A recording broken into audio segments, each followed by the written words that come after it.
and I will take the lack of a swift reply as an act of disrespect. You think you're so great because you have boats! It has been quite a few weeks since this movie came out, and originally I had plans to review it on the day I watched it, but I had to put it off for a reason. Now that it is out on streaming, I came back to it to see if that reason still holds up. Did I make a mistake? I'm Meffistoe. Like, share, and subscribe because this is my review of the movie Napoleon.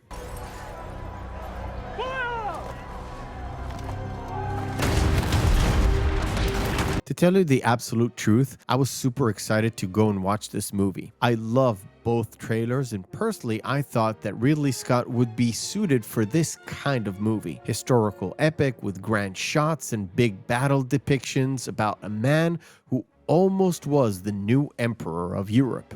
I was looking forward to Gladiator Ridley Scott, and what I got was Prometheus Ridley Scott. Let me tell you how. Marching by way of Constantinople into Asia would have only to reach the Euphrates to make England tremble and bring her down on her knees before the continent. The story of this Napoleon movie follows the life of Napoleon Bonaparte from the start of the French Revolution and the rise to power during that time. It depicts the gradual takeover and the backdoor schemes that happened to him to finally become the de facto leader of France. Cavalry from the west! Pierce their flanks! The movie touches only on the main battles that helped him rise to that position and the battles that made him the Emperor of France. Along with that, the movie shows the relationship between Bonaparte and Josephine, in which it implies heavily that the marriage and the love affair was not as picturesque as depicted in other movies you've seen in the past. You must maintain it. Do not permit yourself to fall into melancholy.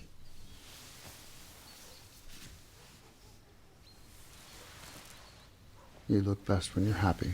The movie explores this rocky relationship and the hardships of Napoleon being away most of the time, and the fact that Josephine was a very forthcoming about her, let's say, past insurrections, about her past indiscretions. I accept on the condition that I command this as I see fit, without interruption. I will not lead a second in command. Basically, we get to see the rise and fall and then rise again and fall again of a general, leader, and a megalomaniac that wreaked havoc in the passing centuries between the 18th and the 19th. I'm melancholy for my home and for our victories together.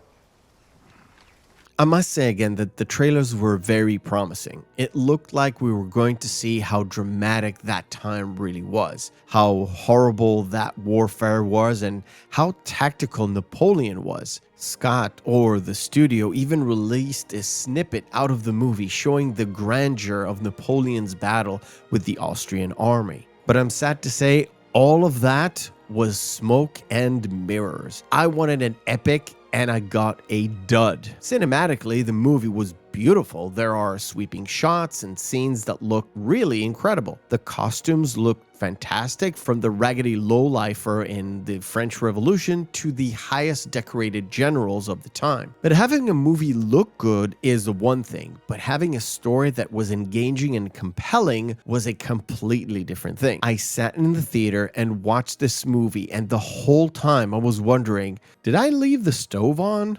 None of the characters made me want to love them or even hate them. I liked Vanessa Kirby, but she had nothing to work with. You could replace her with any other actress and it would be absolutely the same. And the same goes for Joaquin Phoenix. Such an amazing actor, but boy, he either shot the bed here or he looked at the script and said, why the did I ever sign to do this shit? Phoenix can act his eyebrows off, but in this movie, he had one expression. One when he had to charge through the battlefield, one when he was holding his newborn child, one when he was mad at his wife. One expression to rule them all, and in the darkness, bind them.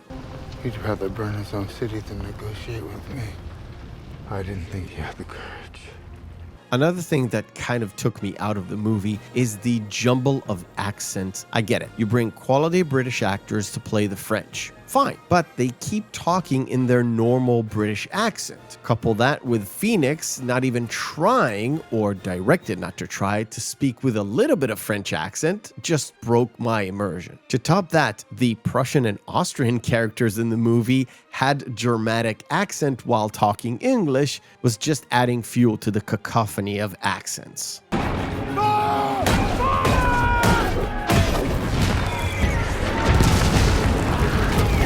To be fair with you, this is really nitpicking, but you have to understand my position. If the movie was interesting, I wouldn't even notice that. In Gladiator, there was a jumble and mix of accents in a place where nobody spoke English, but the movie was so compelling, you wouldn't even notice that. But the dialogue and acting was so monotone most of the time, I was just sitting there in the theater trying to come up with things to justify the price of admission.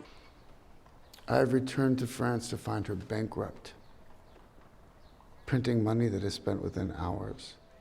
I love Ridley Scott's work. He has such a great array of different types of films that he does. Most of them are really interesting. Alien, Blade Runner, Black Rain, Thelma and Louise, G.I. Jane, Gladiator, Black Hawk Down, and Matchstick Men are just a few of those highlights. But something happened to Scott right around the time he got back into the Alien franchise and made Prometheus. I mean, some might suggest that it started with Kingdom of Heaven, but the director's cut was much better than the theatrical cut. Apart from The Martian, which was excellent, nothing really did it for me. I don't know how involved in the script Scott was, because everything was so dull. The dialogue, acting, and even the score was not good. And for a sweeping biopic-esque epic, you need that score to be top-notch. I mentioned that recently this came out on a streaming service, so I watched it yet again for this review, and I kind of felt sorry I did. I took quite a few breaks during it, and I was completely disengaged with the story. This is a movie I wanted to love watching, and now I feel like it was a chore to watch. I cannot recommend you pick up this movie to watch, not even for the historical value of it, because as opposed to Kingdom of Heaven, which was also taking a lot of liberties with the real story, Napoleon's battles and deeds were heavily documented, and it was very hard to bend certain facts. But Scott manages to do just that when he made the French army shoot on the pyramids with a cannon. I don't expect biopic dramas to be completely accurate, but something about that didn't sit right with me. I found the crown of France in the gutter. I picked it up with the tip of my sword and cleaned it. If you absolutely have to, you can waste a couple of hours on this movie, especially on a streaming service. Otherwise, just avoid the boredom. But finishing on a good note, this might put an insomniac back to sleep.